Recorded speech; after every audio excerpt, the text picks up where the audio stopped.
লক্ষ চাহিদা বাবা, আর 1 লক্ষ কাকে আমি 1 লক্ষ চাহিদা আমি কি দিয়ে পূরণ করবো? 1 লক্ষ চাহিদা দেশ না খায়, আমার বাপ্পায় খাওয়াস না, আমার বাপ্পায় আনস না কান, তোর মায়ের এত ভালো বলছিস, তোর মায়ের পদে পদে রাইন দেখা হয়, তোর মায়ের যাবে আমি থাকবো না, তুই থাকবি না আমি থাকবো, তোর মায়ের থাকলে আমি থাকবো না, আমি আত্মহত্যা করবো।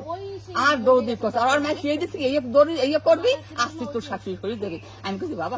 তোর পা দলে তো পাপ হবে, আমি তোর হাত ধরি বাবা, আমার সাইডে দে, আমার লিটার আমার আসতে দেবে না, তুই সাইডে দে, আমার লিটার 100 বার কইছে, লিটার তুই কথা কর না, তুই যাইতে পারবি না, তুমি যাইতে পারবে না, তুমি ঘরে গেলে কি কবো বাবা, তুমি যদি না খাও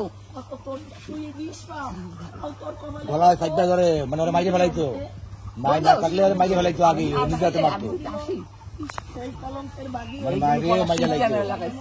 আমার এরকম ভাবে পলাশের গেলাটা আমার সাথে ধরছে, আমি হাত কামড়ে সরাইছি, এই আবার আমার চুল ধরে ধরছে, তাকে মাই দেয়, তারপর আমি নামবো, আমি নামবো, ওই দেখছে আমার কি মা তুমি বেশি কষ্ট পাও মা। এবং শেষে কথা কি, শেষের দিন বাড়িতে মাইরা পলাশে অফিসে গেছে, পলাশ হলো অফিসের বস, আর নিজের ক্ষমতায় তাকতায় দেয়া নালিশ করে, পলাশের অফিসে দেয়া পলাশে অ্যাটাক করছে, পলাশে মারছে, নিচের কর্মচারী সামনে বসে পলাশে কর্মকর্তা ওরে অ্যাটাক করছে, মারছে, হিট করছে। এই দুঃখের কারণে লজ্জার মুখ দেখাইতে পারবে না, তার রিভলভার দিয়া আমার আমি আত্মহত্যা করছে। কাকি শেষের দিনে কি হয়েছে, এই যে শেষে গতকাল শেষের দিনের ওই বিষয়টাই পলাশে আবার হিট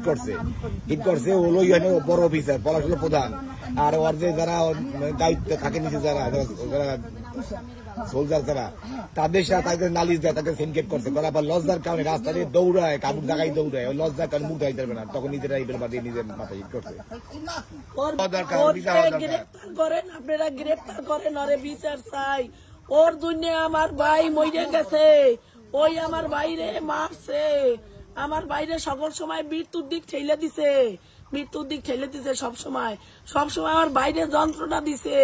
মানসিক যন্ত্রণার মধ্যে রাখছে আমার বাইরে, যাতে আমার ভাই মরে যায়, ও তাড়াতাড়ি অন্য স্বামী ধরতে পারে। পরে পলাশ কথা বলে না কেউ সাথে, একদম একা হয়ে গেছিল, এই দুঃখের কারণে একা হয়ে গেছে, কেউ কথা বলে না। পলাশ আসে না কোনো সময়, পলাশ একজনের বেশি কথা কইছে যে আপনি বলেন থাকে সবসময়, কেন কি সমস্যাটা কি, কথা পাইনি। পরে এই আগে পরে তো মানে মান সম্মান বলতে কিছু নাই, ভয় ডর মান সম্মান লজ্জা ঘৃণা কিছু নাই, মানে এত বড় খারাপ, মানে খারাপ একটা লিমিট থাকে, ওরম খারাপ কোন মহিলা আজ পর্যন্ত আমি দেখিনি।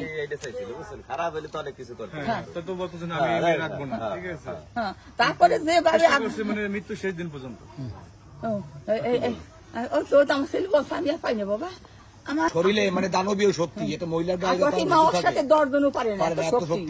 এত শক্তি আমার সাথে মা তুমি বুঝি কষ্ট নাও মা, আমার তুমি সারাদিন এত কাজ করো, তারপর তুমি অত্যাচার মা, তুমি কিছু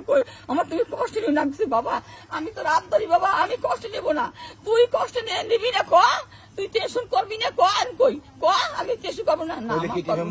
কিন্তু টেনশন তো ভিতরে রয়ে গেছিল, ওর দেহের মধ্যে আমার এই অত্যাচার করছে, কইতে পাই নাই, সাহস করি আমি করো কেন, খাইতে পাইছি আমি, এই আমার একটু জলও দেয় নাই, আমার সালের থাল দুই একদিন ধুইছে, ওই আমি ধুইছি, তাদের দিদি তো অন্য কাজ করছে, ও 3 খান থাল শীতের দিনে সব কাজ মানুষের, আমি 3 খান থাল হইয়া দেবে না, আমি মানুষ ঠিক করে 1500 টাকা দিয়ে